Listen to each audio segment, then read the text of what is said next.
5 राज्यों में जो विधानसभा चुनाव हुए उसके नतीजे अब सामने आ चुके हैं और नतीजे सामने आने के बाद जिस तरीके से हमने देखा कि बीजेपी ने बम्पर जीत हासिल की है, चाहे वो मध्य प्रदेश हो, राजस्थान हो या फिर छत्तीसगढ़ हो। लेकिन बात आज मध्य प्रदेश की करेंगे। जीत तो हासिल कर ली बीजेपी ने, यहाँ पर कई सांसदों को उन्होंने मैदान में उतार दिया था कि किसी तरह यहाँ पर जीत उन्हें मिल जाए। जीत मिल गई, लेकिन अब यहाँ पर दाव पेच फंस रहा है।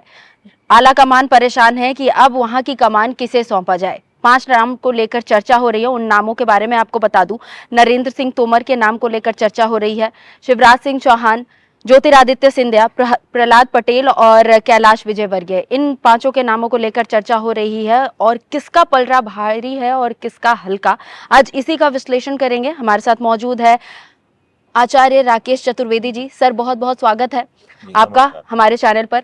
सर, जिस तरीके से हमने देखा बम्पर जीत मिली बीजेपी को और मध्य प्रदेश को साधने के लिए आला कमान ने यहाँ पर कई सांसदों को उतार दिया था, कई विधायकों को उतार दिया था। उसके साथ ही अगर हम ये भी देखें तो अलग अलग राज्य से स्टार प्रचारक पहुंचे थे, मतलब उनके लिए मध्य प्रदेश की सीट काफी ज्यादा महत्वपूर्ण थी।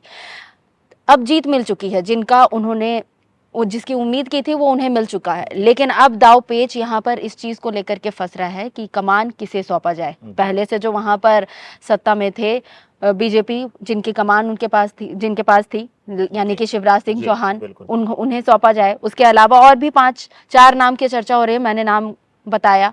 आपको क्या लगता है किसका पलड़ा भारी होगा और मध्य प्रदेश में जो बीजेपी की सरकार बनी है उसकी कमान किसके हाथ में होगी? देखिए, हमारे एक बहुत अच्छे मित्र हैं और मीडिया में कार्यरत हैं, आदरणीय उमर जी। उनके द्वारा हमें संकेत मिला कि आचार्य जी 5 नामों पर इस समय द्वंद्व चल रहा है। तो हमने उनसे मजाक में ही कहा कि 5 पांडव में से युधिष्ठिर कौन बनेगा और अर्जुन कौन बनेगा, यह देखने वाली बात है। तो उमर जी की उन्हीं बातों को मैं कंटिन्यू करना चाहूंगा इस वीडियो में और अपने ज्योतिषीय अध्ययन को यहाँ पर जोड़ना चाहूंगा। खुशबू जी, बहुत पहले एक टीवी चैनल, समाचार चैनल के लिए हमने शो किया था। उस पर हमने कहा था कि अब मामा के ऊपर ग्रहण लगने वाला है। ग्रहण पूर्ण रूप से इसलिए नहीं लगा क्योंकि वहां पर केंद्र की सत्ता ने अपनी पूरी ताकत झोंक दी और अपने केंद्रीय मंत्रियों तक को वहां पर उतार दिया क्षेत्रीय चुनाव में प्रचार प्रसार के लिए। और आदरणीय मोदी जी ने खुद अपनी पूरी सहभागिता रखी वहां पर और चुनाव से पहले ही केंद्र ने अपनी सारी योजनाओं को वहां पर नया रूप दे करके, चाहे लाडली योजना का शुभारंभ कराना हो शिवराज जी से, चाहे अन्य योजनाओं का, वहां पर योजनाओं का पूरा एक गुच्छा जो है वह फेंक दिया वहां की जनता के लिए। उसका रिजल्ट ये आया कि वहां पर जो बम्पर जीत इनको चाहिए थी वह बम्पर जीत इनको मिल गई। और इतना मैं कहता हूं शिवराज जी की व्यक्तिगत कुंडली के अनुसार कि इस समय जो शनि, चंद्रमा और राहु का जो प्रभाव है वह शिवराज जी के लिए बहुत अच्छा नहीं है, शिवराज जी के प्रभाव में कमी कर रहा है। और यही एक कारण है कि पिछली बार एक नाम होते हुए वह अपने नाम को स्पष्ट करने में और बनी बनाई सरकार को गिराने में कामयाब हो गए। लेकिन इस बार जैसा कि मुझे राजनीतिक गलियारों से और मीडिया के मित्रों से खबर मिली कि इस समय 5 नामों पर चर्चा हो रही है। उसमें सबसे पहला नाम आता है, केंद्रीय मंत्री रह चुके हैं नरेंद्र सिंह तोमर, और इसके साथ ही सिंधिया जी का नाम भी उसमें जुड़ा हुआ है। और कहते हैं कि सिंधिया जी आए ही थे बीजेपी में मध्य प्रदेश की सिंहासन पर विराजमान होने के लिए, लेकिन पिछले चुनाव में उनकी नहीं चल पाई। और उसके साथ ही प्रहलाद पटेल एक अच्छे नेता हैं और पटेल समाज के लिए वहां पर बहुत ही उनकी बीजेपी जानती कि उनकी कीमत क्या है। और उसके साथ ही शिवराज सिंह चौहान जो पहले से ही मुख्यमंत्री वहां पर विराजमान थे, और साथ ही साथ कैलाश विजयवर्गीय। देखिए, इन 5 कुंडलियों में, इन 5 पांडवों में जो द्वंद्व अभी चल रहा है, इंद्रप्रस्थ का सिंहासन किसको मिलेगा, उसमें अभी इंद्रप्रस्थ के सिंहासन के लिए देखा जाए तो मुझे जो लगता है वह प्रहलाद पटेल, सिंधिया और शिवराज सिंह चौहान की कुंडली ज्यादा मजबूत दिखाई दे रही है। मैं नरेंद्र तोमर और कैलाश विजयवर्गीय की दोनों की कुंडलियों को यहां थोड़ा सा कमजोर मानता हूं, कुछ लिहाज से, जो कि चर्चा में ग्रही दृष्टिकोण से आगे करूंगा। लेकिन सिंधिया और प्रहलाद पटेल और साथ ही साथ शिवराज सिंह चौहान की कुंडली यहां पर मैच करती है उस सिंहासन के लायक। लेकिन खुशबू जी, एक चीज बोल दें, हम पहले से ही अपने कुछ ज्योतिषीय गणनाओं में बोले हैं कि हो सकता है शिवराज सिंह चौहान गद्दी पर बैठ जाएं, लेकिन यह कार्यकाल वह पूरा मुख्यमंत्री के रूप में नहीं करेंगे, कोई ना कोई परिवर्तन होगा, उनको हटाया जाएगा। अगर वह बन भी जाते हैं तो यहाँ पर ग्रहीय दृष्टिकोण से शिवराज सिंह चौहान की कुंडली थोड़ा सा कमजोर है पूर्ण सत्ता सुख भोग के लिए। मतलब 5 साल तक उनके ही हाथों में कमान रहेगी, अभी इस पर डाउट है। बिल्कुल डाउट है और पूर्ण रूप से डाउट है। चलिए, यहाँ आप नरेंद्र सिंह तोमर को लेकर के बात कर रहे थे। जी। मैं अगर पर्टिकुलरली उनके बारे में बात करूं, जी। केंद्रीय मंत्री से उन्हें यहाँ पर माफ कीजिएगा एमपी के मैदान में जी। उतार दिया गया। जी। अब वो विधायकी जीत चुके हैं, विधायकी जी। उनके पास है। अगर उन्हें कमान नहीं सौंपा जाता है तो क्या ये बीजेपी के लिए प्रॉब्लम बन सकती है? क्या क्या लगता है?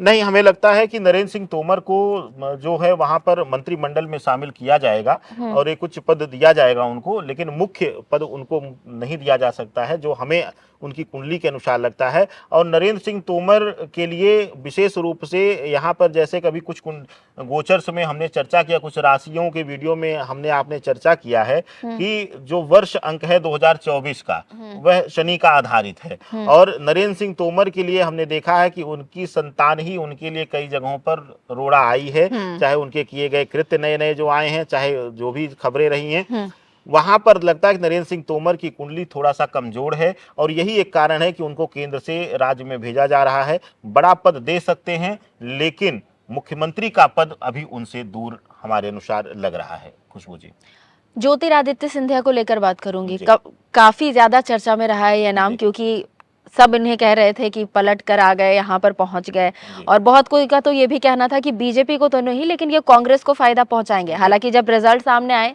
तो ये पता चल गया कि नहीं, फायदा तो सिर्फ बीजेपी को हुआ है और बहुत बड़ा फायदा हुआ है बीजेपी को सिंधिया को अपने पाले में लाकर। अगर सिंधिया को वो कमान नहीं सौंपते हैं तो क्या एक बार फिर से ऐसा कुछ देखने को मिल सकता है कि सिंधिया पलट जाए? देखिए, सिंधिया जी की जो कुंडली है वह राज सत्ता के बहुत करीब हमेशा से रहे हैं और मध्य प्रदेश के ग्रहीय संतुलन के अनुसार देखा जाए, अगर सिंधिया जी की कुंडली को देखा जाए तो विशेष रूप से मंगल का प्रभाव अतिशय उनके अंदर है और साथ ही साथ थोड़ा सा केतु का भी रहस्यमयी स्वभाव उनका दर्शाता है। लेकिन मध्य प्रदेश की कुंडली के अनुसार देखा जाए, मध्य प्रदेश के अनुसार देखा जाए, वहाँ के ग्रहीय भाव के अनुसार देखा जाए तो आने वाला समय सिंधिया जी का ही है और मध्य प्रदेश की गद्दी हमें लगता है कि एक लंबे समय तक इनको उस राजभोग का, राज सुख का अनुमोदन कराएगी। और यही कारण है कि समय भले लग रहा है लेकिन सिंधिया जी को भी शायद पता है कि वह गद्दी आने वाले समय में उन्हीं के लिए बनी हुई है, तो वह प्रतीक्षा भी कर रहे हैं सही समय का। मतलब सिंधिया जी को जल्द तो नहीं लेकिन कुछ समय के बाद एक अच्छी खुशखबरी मिल सकती है और इशारों ही इशारों में आपने दिल तो ले ही लिया सिंधिया जी का। बहुत बड़ी बात और बहुत बड़ी भविष्यवाणी कर देता हूं कि हो सकता है कि अभी त्वरित उनको ना भले बनाया जाए, लेकिन इसी कार्यकाल में वह एक सबसे तेजस्वी मुख्यमंत्री के रूप में उभर कर आए, यह मेरी भविष्यवाणी है। तो अभी से उन्हें कॉन्ग्रेचुलेशंस बोल दे क्या? बिल्कुल बोला जा सकता है। चलिए, और बाकी दो नामों की चर्चा कर लेते हैं, कैलाश विजयवर्गीय और प्रहलाद पटेल को लेकर। क्या लगता है इनमें ज्यादा दाव पेच लगाना पड़ेगा या फिर ये मान जाएंगे? केंद्रीय समिति में रहेंगे ये लोग और कोई विकल्प नहीं है। और इस तरीके से अगर जैसे कि सबके मन में विद्रोह की भावना थी, लेकिन यहाँ पर विद्रोह नहीं, प्रहलाद पटेल समर्पित हैं अपनी पार्टी के लिए और साथ ही साथ कैलाश विजयवर्गीय के लिए भी ये कहा जाता है कि वो पार्टी के लिए हमेशा समर्पित रहेंगे। अब तो कुंडली दर्शाती है, क्योंकि और कोई विकल्प उनके सामने नहीं है। और इसके साथ ही देखा जाए, कुंडली के अनुसार देखा जाए तो यह दोनों नाम बहुत ज्यादा करीबी नहीं लगते हैं। प्रहलाद पटेल फिर भी थोड़ा सा रेस में हमारे अनुसार लग रहे हैं ग्रही दृष्टिकोण से, लेकिन कैलाश विजयवर्गीय मुख्यमंत्री पद के लिए बिल्कुल भी रेस में नहीं। मतलब एमपी के चुनाव जीतने के बाद यहाँ पर जो सबसे प्रभावी नाम आपके हिसाब से है वो ज्योतिरादित्य सिंधिया है, लेकिन उन्हें अभी तुरंत वो राजसुख हासिल नहीं होगा। हो सकता है अभी जिस तरीके से आपने रीड किया है, अपने ज्योतिष आचार्य जी ने जो बताया है उसके हिसाब से अभी फिलहाल शिवराज सिंह चौहान को मिल तो जाएगा, लेकिन वो संभाल नहीं पाएंगे और ना वो रहेंगे। और लेकिन हमने कहा कि सिंधिया जी को आश्चर्य भी नहीं होना चाहिए कि इस बार तुरंत भी मिल जाए, ताजपोश हो जाए, तो कोई इसमें आश्चर्य नहीं किसी को होना चाहिए, क्योंकि वह गद्दी हमें लगता है आने वाले 10-15 वर्षों के लिए उन्हीं के लिए बनी हुई है। मतलब सिंधिया जी के लिए ये वीडियो काफी ज्यादा खास हो जाता है और अभी से हमारे तरफ से हम सिंधिया जी को कॉन्ग्रेचुलेशंस बोलना चाहेंगे। एमपी के रण की बात कर रहे थे कि किस तरह से बीजेपी की जीत हुई है, और जीत के बाद जो 5 नाम सामने आए हैं उनमें सबसे ज्यादा दावेदारी जो अपनी पेश कर रहे हैं वो सिंधिया जी है। लेकिन देखने वाली बात होगी कि आखिरी फैसला क्या होता है बिल्कुल। और कमान किसके हाथों में सौंपी जाती है। फिलहाल इस खास वीडियो में मेरे साथ इतना ही। मुझे और आचार्य जी दोनों को दीजिए इजाजत। नमस्कार। नमस्कार।